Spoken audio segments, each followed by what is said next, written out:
Hello learners, welcome to community class online. My self doctor David Sharma और मैं आपका स्वागत करता हूँ फास्ट ट्रैक सीरीज में। फास्ट ट्रैक सीरीज जो कि आपकी नीट 2024 के लिए डिजाइन की गई है और यहाँ पर हम लोग कर रहे हैं केमिकल कोऑर्डिनेशन एंड इंटीग्रेशन।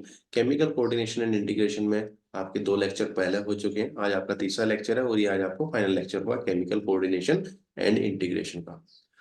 ये लेक्चर जो बच्चे नीट का एग्जाम दे रहे हैं उनके लिए तो बेनिफिशियल है, साथ साथ जो बच्चे अभी क्लास 11th में हैं उन लोगों के लिए भी क्या है, बेनिफिशियल है। ठीक है। इसका फायदा दोनों ही लोग उठा सकते हैं। तो चलिए बात करते हैं। तो जिन बच्चों ने अभी तक टेलीग्राम ग्रुप ज्वाइन नहीं करा, भी जल्दी से जल्दी टेलीग्राम ग्रुप ज्वाइन कर लें, क्योंकि टेलीग्राम ग्रुप ज्वाइन करते ही आपको नोट्स की एक्सेस मिल जाती है, आपको डीपीपी की एक्सेस मिल जाती है, आपको पीवाईक्यू की एक्सेस मिल जाती है, पोल्स की एक्सेस मिल जाती है और साथ साथ आपको ई book download, question paper download की भी एक्सेस यहाँ पर मिल जाएगी। कुछ नहीं करना आपको, बस चैनल ज्वाइन करना है। और चैनल ज्वाइन करने का सिंपल सा तरीका है, या तो आप एक काम कर सकते हैं कि जब आप टेलीग्राम ऐप को ओपन करेंगे तब आप वहां पे जाकर सर्च कर लेंगे कमिटेड क्लास, तो आपको उसका चैनल मिल जाएगा। ठीक है। और आइडेंटिफाई करने के लिए ये लोगो है आपके लिए। ठीक है। ये लोगो जहां आपको दिखेगा तो समझ जाइएगा ये एक जेन्युइन चैनल है। ठीक है। हमारी चैनल की पहचान ही हमारा लोगो है। या फिर आप एक काम और कर सकते हैं, जिन बच्चों को टेलीग्राम पर दिक्कत होती है तो वो डिस्क्रिप्शन बॉक्स को चेक कर सकते हैं। ठीक है। डिस्क्रिप्शन बॉक्स को चेक कर लीजिए, वहां पर आपको क्या मिलेगा, लिंक मिलेगा। लिंक के थ्रू आप क्या हो जाएंगे, इजिली टेलीग्राम चैनल से कनेक्टेड हो जाएंगे। चॉइस अब आपकी है कि आप कैसा करेंगे, लेकिन कर लीजिए, बेनिफिट में रहेंगे अगर आप टेलीग्राम को ज्वाइन करते हैं। चलिए फिर हम आगे देखते हैं। सो अभी तक काफी सारी बातें करी चैप्टर में। हमने सीखा भाई क्या होता है आपका हाइपोथैलेमस, फिर इसके बाद हमने सीखा कि भाई क्या होता है आपका हाइपोथैलेमस के अलावा कि आपका, फिर हमने पिट्यूटरी देख ली थी ना, पिट्यूटरी ग्लैंड्स देखी थी। इसके अलावा थायराइड हम लोग देख चुके हैं। तो इसके अलावा हमने पेनक्रियास वगैरह भी देख ली। तो मतलब काफी सारी आप लोग ग्लैंड्स देख चुके हैं। आज हमें थोड़ी ग्लैंड्स और करनी है जो कि हमारी रह रही हैं। तो चलिए स्टार्ट करते हैं। कौन सी ग्लैंड के साथ? आज हम स्टार्ट करेंगे थाइमस ग्लैंड के साथ। इसके साथ थाइमस के साथ। थाइमस जो कि आपकी ग्लैंड भी है और जो कि आपकी लिम्फोइड ऑर्गन भी है। आपने पढ़ा हुआ क्लास 12th में, है ना, लिम्फोइड ऑर्गन भी है। तो सबसे पहले अगर हम बात करते हैं कि भाई ये थाइमस ग्लैंड या फिर आपकी ये थाइमस जो कि एक लिम्फोइड ऑर्गन है, ये होता कहाँ पर है, इसकी लोकेशन क्या है। ये आपको कहाँ पर मिलेगा, ये आपको देखने के लिए मिलता है बिटवीन लंग्स। ठीक है। लंग्स के बीच में और स्टर्नम के बीच है। Between lungs, behind sternum, behind sternum. अब स्टर्नम से क्या मतलब है कि ये क्या है भाई आपकी, देखिए ये हो गई आपकी एक स्टर्नम बोन। स्टर्नम क्या है एक्चुअल में? स्टर्नम है बोन। ठीक है। ये आपको बोन देखने के लिए मिलेगी उसकी। और ये यहाँ पे आप क्या देखेंगे, यहाँ से क्या होंगी, रिब्स अटैच होंगी। क्या होंगी? यहाँ से रिब्स अटैच होंगी। ठीक है। और ये जो बोन है यही क्या है, आपकी स्टर्नम है। ठीक है। और ये जो बोन है, ये पूरी बोन क्या होगी, आपकी स्टर्नम हो गई। ठीक है। स्टर्नम। तो स्टर्नम के पीछे और लंग्स के बीच में आपको क्या देखने के लिए मिलेगी, आपको यहाँ पर थाइमस देखने के लिए मिलती है। दूसरी चीज अगर हम बात करते हैं थाइमस का फंक्शन क्या होता है, थाइमस का फंक्शन होता है थाइमोसिन। थाइमोसिन। और इसका अगर बात करें फंक्शन की, ठीक है, तो थाइमोसिन क्या हो गया यहाँ पर, थाइमोसिन हो गया यहाँ पर हार्मोन। और फंक्शन क्या होता है इसका, दो फंक्शन होते हैं। एक तो ये सेल मीडिएट इम्यूनिटी प्रोवाइड करते हैं और साथ साथ आपका ह्यूमरल मीडिएट इम्यूनिटी प्रोवाइड करेंगे। Cell mediated immunity, humoral mediated immunity already आपको मैंने बॉडी फ्लूइड एंड सर्कुलेशन में बताया है। साथ साथ में आपको जो है एक बार जब आपको पढ़ाऊंगा ह्यूमन हेल्थ एंड डिजीज, तब वहां पे भी करा दूंगा। चलिए, लेकिन थोड़ा सा आइडिया देता हूँ। ये जो सेल मीडिएट इम्यूनिटी है, यहाँ पे क्या होगा बच्चों, यहाँ पे होगा differentiation of T lymphocyte. Differentiation of T lymphocyte. ठीक है। तो ये चीज ध्यान रखेंगे, डिफरेंशिएशन ऑफ टी लिम्फोसाइट होंगे इसमें सेल मीडिएट इम्यूनिटी में। और वहीं आपके ह्यूमरल मीडिएट इम्यूनिटी में क्या होगा, यहाँ पर आप देखेंगे तो यहाँ पे क्या होगा, promote antibody production. Promote antibody production. जी ध्यान रखिए। फिर इसके बाद अगली जो एक ग्लैंड है वो क्या है, आपकी एड्रिनल ग्लैंड। क्या है भाई अगली ग्लैंड जो है, वो है आपकी एड्रिनल ग्लैंड। एड्रिनल ग्लैंड बहुत से बच्चों को टफ लगती है, बहुत से बच्चों को क्या लगती है, इजी लगती है। देखो एड्रिनल ग्लैंड का ना एक दूसरा नाम भी होता है। ठीक है। मैं दूसरा नाम बताऊंगा फिर आप गैस करना। इसको हम लोग सुप्रा रीनल ग्लैंड भी कहते हैं। सुप्रा रीनल ग्लैंड भी कहते हैं। अब इस सुप्रा रीनल ग्लैंड कह रहे हैं हम लोग। ठीक है। Supra renal gland. तो इसमें दो शब्द हैं, सुप्रा है और रीनल है। तो सुप्रा का मतलब क्या होता है, सुप्रा का मतलब होता है आपका अपर। क्या होता है सुप्रा का मतलब, होता है अपर। रीनल का मतलब होता है किडनी, है ना। रीनल का मतलब क्या होता है, किडनी होता है। सो मतलब ऐसी ग्लैंड जो कि क्या होगी, आपकी किडनी के ऊपर होगी। तो चलो यहाँ पर एक किडनी बना लेते हैं। ठीक है, किडनी बनाते हैं, फिर उसके ऊपर एक ग्लैंड लगाते हैं। सो ये हो गई हमारी एक किडनी। ठीक है, ये हो गई आपकी एक किडनी, है ना। अच्छी बन गई वैसे। चलो ये क्या हो गई, आपकी किडनी हो गई। ठीक है, ये क्या हो गई भाई, किडनी हो गई। किडनी के ऊपर क्या मिल रही है आपको, ग्लैंड मिल रही है। कौन सी ग्लैंड मिल रही है, सो आपको मिल रही है एड्रिनल ग्लैंड। तो और क्या, और ये कैप की तरह होती है, जैसे कैप होती है ना, उस शेप में होती है, कुछ इस तरीके से होती है। ठीक है, तो ये क्या बन गई आपकी यहाँ पर, ये बन गई आपकी एड्रिनल ग्लैंड। चलो लिख देते हैं इस बात को। ये हो गई एड्रिनल ग्लैंड, ये हो गई किडनी। ठीक है, अब आपने क्या करा, ये मान लो ये मेरा हाथ, ये अब इमेजिनेशन करने की कोशिश करना। मान लो ये किडनी है, और ये किडनी के ऊपर क्या है, ये ग्लैंड है ना, एड्रिनल ग्लैंड। अब आपने एड्रिनल ग्लैंड को इस तरीके से देखा। तो जब आपने इसको इस तरीके से देखा, तो आपको कैसा स्ट्रक्चर देखने के लिए मिलेगा, जरा समझिए। सो कुछ इस तरह का स्ट्रक्चर आपको देखने के लिए मिलेगा। ये ठीक है, इस तरह का स्ट्रक्चर आपको देखने के लिए मिलेगा। दो रीजन होते हैं इसमें। ठीक है, दो रीजन होते हैं, एक ये हो गया, एक ये हो गया। ये जो रीजन होता है बाहर वाला, उसको हम लोग क्या कहते हैं भाई, उसको हम लोग कहते हैं कोर्टेक्स। और ये जो अंदर वाला है, ये क्या होता है, मेड्यूला। मेड्यूला। कोर्टेक्स की बात करें तो 80 से कह रहा हूँ, 80 से 90% या फिर 80 से 90% पोर्शन जो होता है, ठीक है, वो पहले मुंह से निकल रहा था 80 से 90, तो वो थोड़ा अजीब सा लग रहा था। ठीक है, सो कोर्टेक्स जो होता है वो 80 से 90 पोर्शन बनाता है। ठीक है, 80% से लेके 90% जो पोर्शन है वो कौन बनाएगा, कोर्टेक्स। और मेड्यूला जो है वो आपका 10 से 20% बनाएगा। ठीक है, 10 से 20% पोर्शन बनाएगा। सो यहाँ पे हो गए दो रीजन, हो गए आउटर मोस्ट हो गया कोर्टेक्स, और उसके अंदर वाला हो गया मेड्यूला। अब अगर हम बात करते हैं, तो कई बार आपसे पूछा जाता है कि ये जो मेड्यूला है, कौन सा, ये मेड्यूला जो होता है, तो ये किसमें, ये कैसा है आपका, ये होता है, अगर नेचर की बात करें तो एक्टोडर्म। और यहाँ पे ध्यान रखें, कोर्टेक्स जो होता है वो होता है मीजोडर्म, है ना, कैसा होता है, मीजोडर्म में उसमें आता है। खैर ये सबसे भी ज्यादा जरूरी क्या है आपको जानना है, कोर्टेक्स के अंदर आपकी क्या होती है, अलग अलग लेयर्स होती हैं। ठीक है, कोर्टेक्स के अंदर क्या होती हैं आपकी, अलग अलग लेयर्स होती हैं। तो चलिए देखते हैं यहाँ पर, एक बार फिर से सही से डायग्राम को बनाएंगे और चीजों को समझेंगे। ये हो गई आपकी कोर्टेक्स वाला रीजन, और ये हो गया आपका मेड्यूला वाला रीजन।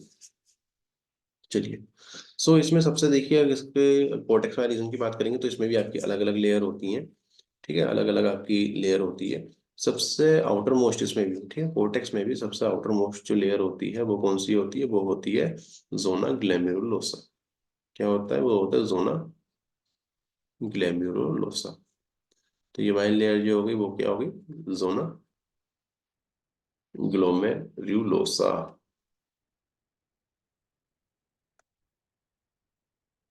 फिर इसके बाद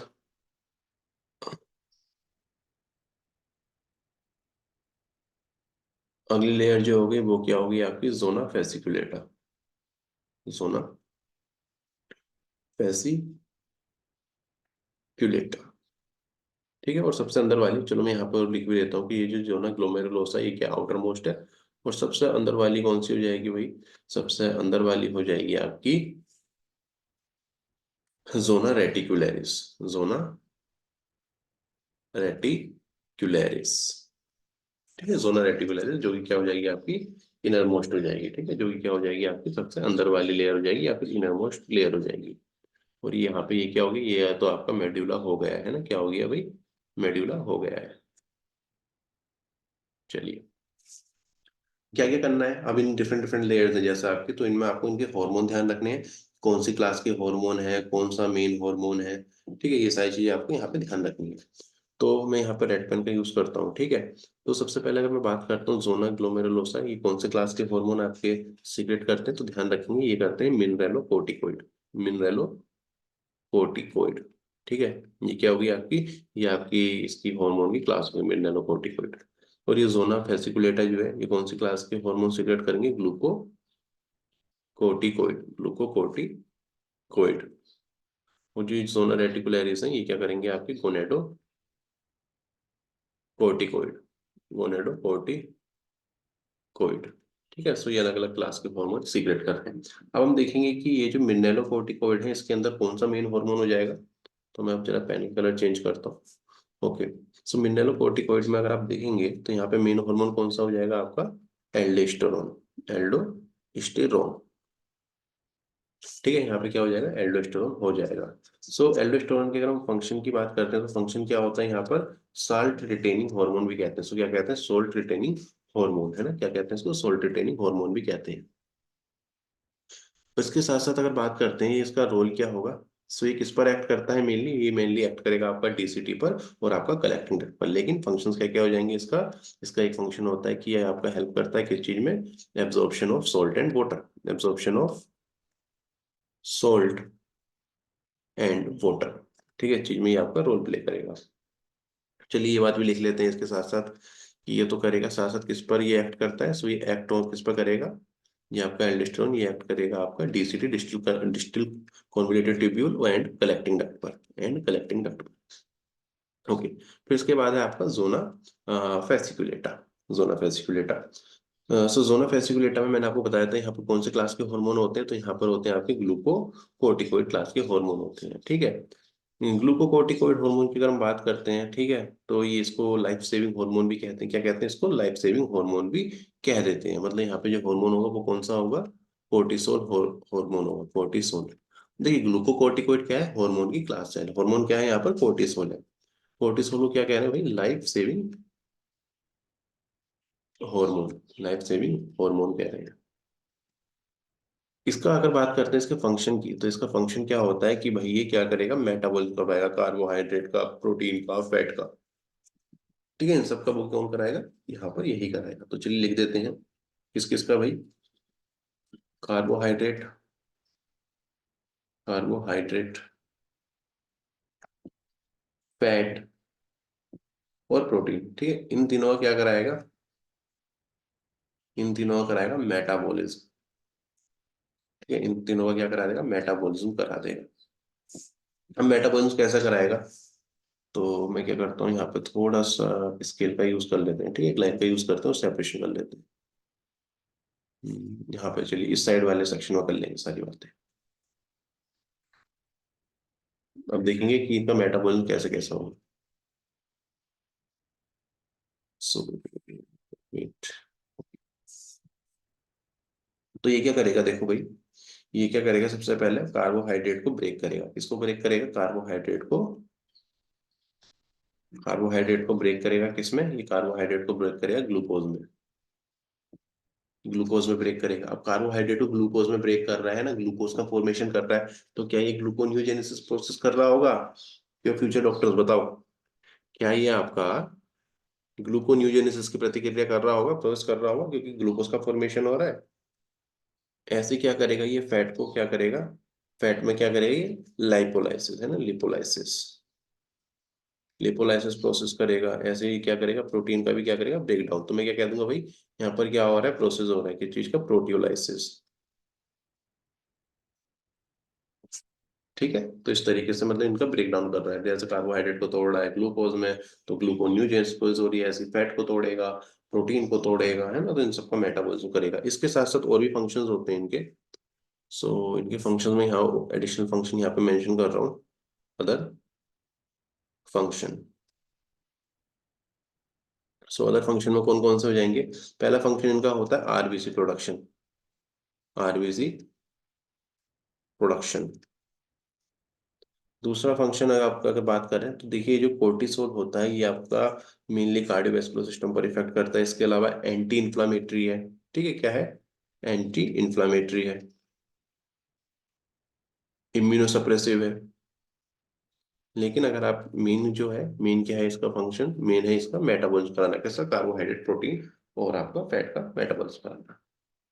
चलिए फिर इसके बाद सबसे लास्ट हो उस पर आते हैं। ठीक है, इनमें लास्ट जो है आपका, वो है आपका लास्ट लेयर जो है इसमें, सबसे अंदर वाली जोना रेटिकुलरिस। तो जोना रेटिकुलरिस की अगर हम बात करेंगे, इसमें मैंने आपको बता दी गोनेडो कोर्टिकोट्रोपिक, इनकी क्या होगी, हार्मोन की क्लास होगी।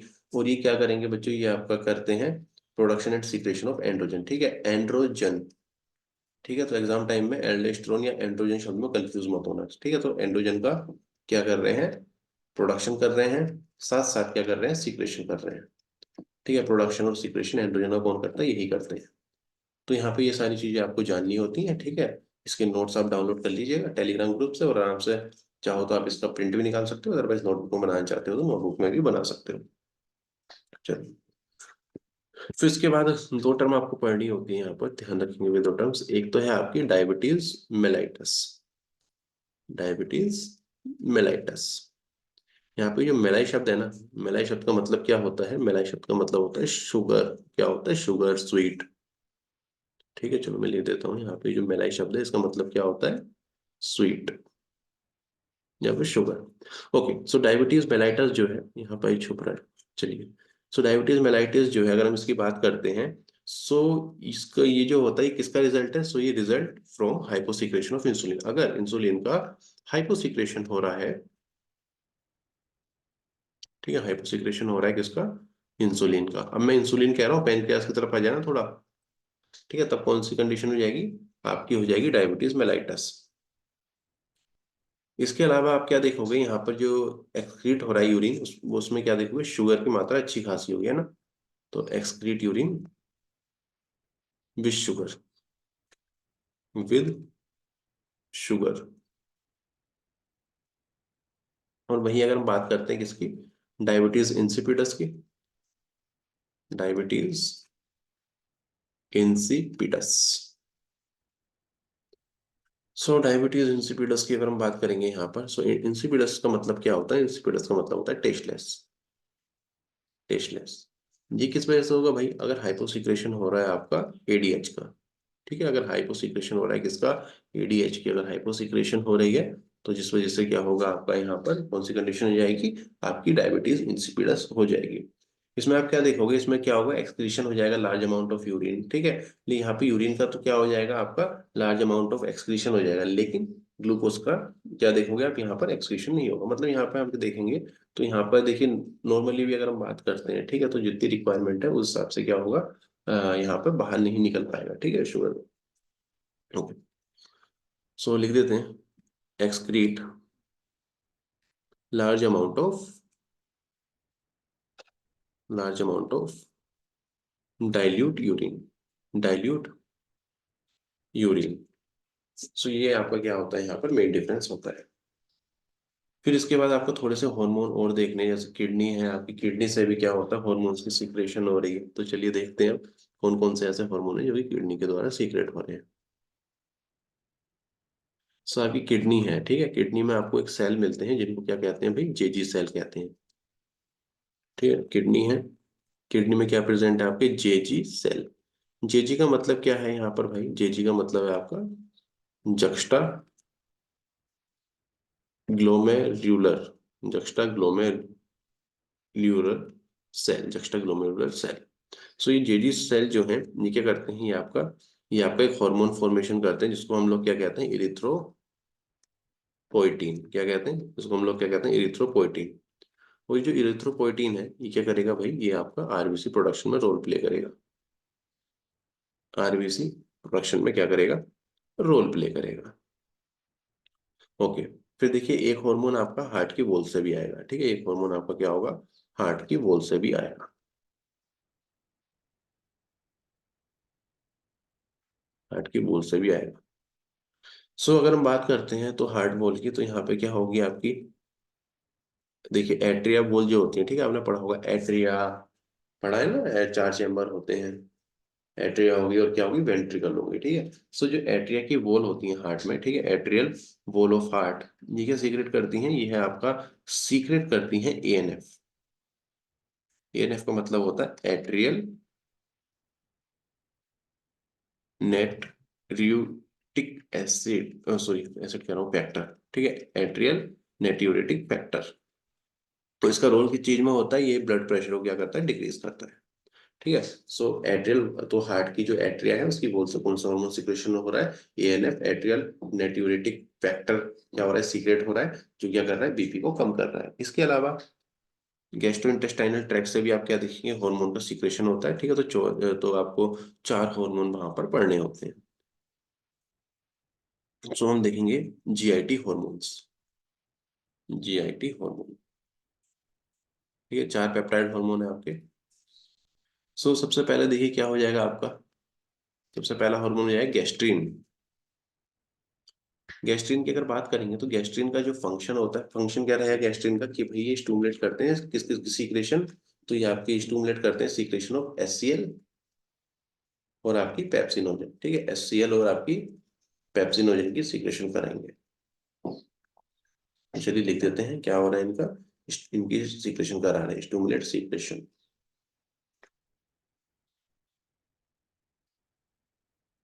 इसके बाद दूसरा हार्मोन कौन सा हो जाएगा, दूसरा हार्मोन हो जाएगा गैस्ट्रिन। दूसरा हार्मोन कौन सा, सॉरी गैस्ट्रिन तो कर लिया ना, दूसरा हार्मोन हो जाएगा सीक्रेटिन। क्या हो जाएगा आपका, सीक्रेटिन हार्मोन हो जाएगा। तो सीक्रेटिन की अगर हम बात करेंगे, ये जो सीक्रेटिन हार्मोन होता है ये आपका एक्ट करता है आपका किस पे, एक्सोक्राइन पैनक्रियास पे, endocrine pancreas, islet of Langerhans, alpha cell, beta cell, delta cell, याद आ रहा है कुछ। ठीक है। सो ये जो सीक्रेटिन है ये किस पे एक्ट करेगा, ये आपका एक्सोक्राइन पैनक्रियास पर क्या करेगा, सीक्रेट करेगा। और ये आपका क्या करेगा, ये आपका स्टिमुलेट कराएगा secretion of water and bicarbonate, ठीक है। वाटर और बाइकार्बोनेट को क्या कराएगा, ये आपका सीक्रेशन कराएगा। इन दोनों की क्या कराएगा, सीक्रेशन कराएगा। तो ये चीज ध्यान रखिएगा। फिर इसके बाद देखिए आपका अगला हार्मोन कौन सा हो जाएगा। अगला हार्मोन आपको यहाँ पे पढ़ना है कोलिसिस्टोकाइनिन, ठीक है, शॉर्ट में सीसी के से भी लिख देते हैं लेकिन पूरा भी ध्यान रखेंगे। कोलिसिस्टोकाइनिन की यहाँ पर हम लोग बात कर रहे हैं। सो कोलिसिस्टोकाइनिन की अगर हम बात करेंगे यहाँ पर, तो ये कोलिसिस्टोकाइन है, ये किस पर एक्ट करता है, पहली चीज भाई एक्ट ऑन पैनक्रियास, ठीक है, किस पे एक्ट करेगा, ये पैनक्रियास पर एक्ट करेगा। साथ साथ और किस पे एक्ट करेगा, गोल ब्लैडर पर एक्ट करेगा, ठीक है, गोल ब्लैडर और पैनक्रियास पर क्या करेगा, ये आपका एक्ट करेगा। और ये जो है आपका ये क्या करता है, ये आपका सीक्रेट करता है pancreatic juice and bile juice, ठीक है। वो क्या कर रहा है, ये चीज का सीक्रेशन कर रहा है, तो दो जूस का सीक्रेशन कर रहा है, पैनक्रियास से पैनक्रियाटिक जूस, पैनक्रियाटिक जूस। और देखिए बाइल है तो बाइल, सॉरी गोल ब्लैडर है तो गोल ब्लैडर में क्या होता है आपका, बाइल कंसंट्रेट होता है, बाइल स्टोर होता है, तो साथ साथ हम कह सकते हैं कि क्या करेगा, बाइल जूस की सीक्रेशन करेगा। तो ये चीज ध्यान रखिएगा। ओके, फिर इसके बाद हम आएंगे जीआईपी, मतलब गैस्ट्रो इनहिबिटरी पेप्टाइड। ये भी आपका एक हार्मोन होता है जीआईपी। तो इसको मैं यही लिख देता हूँ, जीआईपी। इसका मतलब क्या हो गया, जी से हो गई गैस्ट्रिक, आई से हो गया इनहिबिटरी, पी से हो गया प्रोटीन। गैस्ट्रिक इनहिबिटरी और पी से क्या हो गया आपका पेप्टाइड, गैस्ट्रिक इनहिबिटरी पेप्टाइड। ये जो होता है आपका जीआईपी, ये आपका क्या करता है, ये इनहिबिट करता है गैस्ट्रिक सीक्रेशन को, इनहिबिट करता है किसको, गैस्ट्रिक सीक्रेशन। साथ साथ और साथ साथ क्या करेगा, उसकी मोटिलिटी को भी क्या करेगा, इनहिबिट करेगा। सो गैस्ट्रिक सीक्रेशन की क्या कर रहा है, उसको इनहिबिट कर रहा है, उसकी मोटिलिटी को भी क्या कर रहा है आपका, इनहिबिट कर रहा है। तो ये चीज ध्यान रखिएगा। फिर इसके बाद देखिए, अब सबसे आखिरी का टॉपिक आपको पढ़ना है, वो है आपका mechanism of hormone action.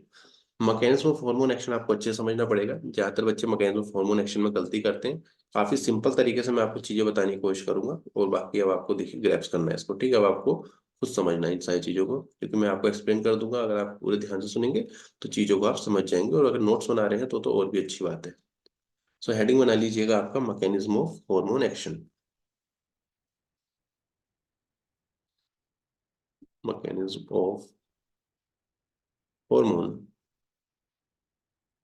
Action. Okay, तो कहानी कुछ इस तरीके से है भाई, कि आपका जो हार्मोन है, ठीक है, आपका हार्मोन है। अब मैंने आपको शुरू में बताया था कि हार्मोन किस पे अफेक्ट करेगा, किस पे अफेक्ट डालेगा, तो ये डालेगा आपका टारगेट टिश्यू पे, इस पर डालेगा, टारगेट टिश्यू पे डालेगा। और जब ये टारगेट टिश्यू पर, ठीक है, हार्मोन आया, हार्मोन ने किस पे एक्शन करा, टारगेट टिश्यू पर। अभी जो टारगेट टिश्यू होते हैं, ठीक है, आप क्या देखोगे, इन टारगेट टिश्यूज क्या कंटेन करते हैं, ये कंटेन करते हैं हार्मोन रिसेप्टर। मान लो भाई टिश्यू है तो ग्रुप ऑफ सेल है, ठीक है, तो यहाँ पर क्या देखने के लिए मिलेंगे, रिसेप्टर देखने के लिए मिलेंगे, ठीक है। क्या देखने के लिए मिलेंगे, यहाँ पर इनके पास रिसेप्टर देखने के लिए मिलेंगे टारगेट टिश्यूज के, ठीक है, रिसेप्टर देखने के लिए मिलेंगे। हार्मोन रिसेप्टर कह दूं, या फिर मैं कह दूं रिसेप्टर, जिससे क्या होगा, हार्मोन बाइंड होगा। सो ये रिसेप्टर जो है या तो ये आपकी सेल मेम्ब्रेन पर प्रेजेंट होगा, किस पर प्रेजेंट होगा भाई, सेल मेम्ब्रेन पर प्रेजेंट होगा। या फिर ये आपका क्या होगा, ये जो रिसेप्टर है ये आप क्या देखोगे, या फिर रिसेप्टर आपका प्रेजेंट होगा टारगेट सेल के इनसाइड में, मतलब जो आपका सेल है या टिश्यू है, ठीक है, तो उसके अंदर अगर रिसेप्टर मिल रहा है, सेल के अंदर मिल रहा है, तब मैं क्या कह रहा हूँ, तब मैं कह रहा हूँ कि भाई ये क्या है आपका इंट्रासेलुलर रिसेप्टर। क्या है, इंट्रासेलुलर रिसेप्टर, इंट्रासेलुलर रिसेप्टर। तो इंट्रासेलुलर रिसेप्टर क्या हो गया, मान लो कि ये मेरे पास, मान लो ठीक है ये सेल है, अगर इसका रिसेप्टर क्या है सेल के अंदर है, तो ये हो गया मेरा इंट्रासेलुलर रिसेप्टर। और वहीं अगर ये मेरा रिसेप्टर क्या है, ये रिसेप्टर अगर मेरा मेम्ब्रेन पर है, ठीक है, सेल मेम्ब्रेन पर है, तो ये हो गया मेरा मेम्ब्रेन बाउंड रिसेप्टर, ठीक है, मेम्ब्रेन बाउंड रिसेप्टर। तो चलो लिख देते हैं मेम्ब्रेन बाउंड रिसेप्टर। ठीक है, तो अब ये दोनों ध्यान रखना कि मेम्ब्रेन बाउंड रिसेप्टर जो कि मेम्ब्रेन पर प्रेजेंट है, इंटरसेलुलर रिसेप्टर जो कि क्या होगा, सेल के इनसाइड होगा। ठीक है, अब इंटरसेलुलर रिसेप्टर जब मैं आपसे कहूंगा ना, तो मैं मोस्टली मोस्टली आप क्या देखोगे, कहाँ पर होगा ये, न्यूक्लियस वाले रीजन पर होगा, है ना, न्यूक्लियर रिसेप्टर भी कह सकते हैं इसलिए। ठीक है, न्यूक्लियर रिसेप्टर भी कह सकते हैं। अब आगे चले क्या होगा, जब आपका हार्मोन बाइंड होता है रिसेप्टर से, जब आपका हार्मोन क्या होगा, बाइंड हो जाएगा रिसेप्टर से, तब क्या होगा भाई, तब आपका फॉर्मेशन हो जाएगा एक कॉम्प्लेक्स का, जिसको आप क्या कहोगे, hormone receptor complex. Hormone receptor complex, ठीक है, तो हार्मोन रिसेप्टर कॉम्प्लेक्स बन गया। और जैसे ही आपका ये हार्मोन रिसेप्टर कॉम्प्लेक्स बनेगा, तो आप क्या देखोगे कि बायोकेमिकल चेंजेस हो रहे हैं। ठीक है, बायोकेमिकल चेंजेस हो रहे हैं। और ये बायोकेमिकल चेंजेस कहाँ पर होंगे भाई, ये कहाँ पर माइंड हुआ है, आपका टिश्यू में हुआ है ना, टारगेट टिश्यू में। तो टारगेट टिश्यू में क्या हो रहा है, आपका बायोकेमिकल चेंजेस हो रहे हैं। अब बायोकेमिकल चेंजेस होने के बाद आप क्या देखोगे कि ये जो अब आपके यहाँ पर क्या होगा, जैसे यहाँ पर बाइंड हुआ, ठीक है, बायोकेमिकल चेंजेस हुआ, तो अब आप क्या देखोगे कि जो हार्मोन यहाँ पर बाइंड हुआ है, अब वो क्या करेगा, वो रेगुलेट करेगा।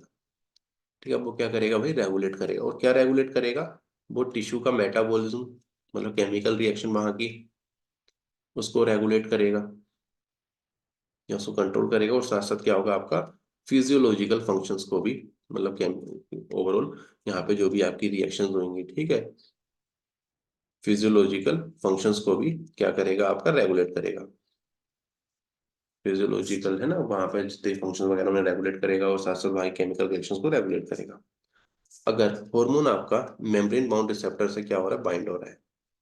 ठीक है, हार्मोन अगर आपका मेम्ब्रेन बाउंड रिसेप्टर से क्या हो रहा है, बाइंड हो रहा है, मतलब कि जो रिसेप्टर आपका सेल मेम्ब्रेन पर था, तब आप क्या देखोगे, जैसे ही आपका हार्मोन बाइंड हो जाएगा मेम्ब्रेन बाउंड रिसेप्टर से, तब क्या जनरेट होगा, आपका सेकेंडरी मैसेंजर जनरेट होगा। सेकेंडरी मैसेंजर जनरेट होगा, और वो आगे चले क्या करेगा, ये आपका रेगुलेट करेगा सेल के मेटाबॉलिज्म को। किसे रेगुलेट करेगा भाई, ये रेगुलेट करेगा सेल के मेटाबॉलिज्म को, क्या करेगा, रेगुलेट करेगा। अगर ये हार्मोन अगर बाइंड करता है किसके साथ, इंट्रासेलुलर रिसेप्टर के साथ, तो आप क्या देखोगे कि ये किसे रेगुलेट करेगा। तो यहाँ पर एक चीज और ध्यान रखना, सेकेंडरी मैसेंजर कब बनना है, जब आपका जो है हार्मोन मेम्ब्रेन बाउंड रिसेप्टर के साथ क्या हो रहा है, बाइंड हो रहा है। ठीक है, अगर ये आपका इंट्रासेलुलर रिसेप्टर के साथ बाइंड हो रहा है, तो आप क्या देखोगे कि रेगुलेट कर रहा है या कंट्रोल कर रहा है क्या, जीन एक्सप्रेशन, जीन एक्सप्रेशन, और क्रोमोसोमल फंक्शंस को क्या कर रहा है, रेगुलेट कर रहा है। क्रोमोसोमल फंक्शंस को क्या कर रहा है, रेगुलेट कर रहा है। तो ये चीज ध्यान रखिए। सो यही होता है आपका मैकेनिज्म ऑफ हार्मोन एक्शन। बहुत सिंपल है, जिन बच्चों को समझ में नहीं आया तो एक बार लेक्चर फिर से देख लेना, समझ जाएगा। और इसी के साथ हमारा ये चैप्टर होता है फिनिश। अब मिलते हैं एक नए चैप्टर में, आज रात 8:30 बजे। आई होप आपको ये सीरीज पसंद आ रही होगी बच्चों। अगर आपको ये सीरीज पसंद आती है तो अपने दोस्तों के साथ शेयर करें, साथ साथ उन बच्चों के साथ शेयर करें जो कि नीट का एग्जाम देने जा रहे हैं। और अगर आप क्लास 11th में भी है, तब भी ये सीरीज आपके लिए बेनिफिशियल है, क्योंकि सारी चीजें आपको एनसीईआरटी की यहाँ पर दी जाएंगी। तो चलिए इसी के साथ अब आपसे अलविदा लेते हैं। I hope you really enjoy the session at last learner. Thank you, और पढ़ते रहिए और इस बार नीट को क्रैक कर दीजिए। Thank you.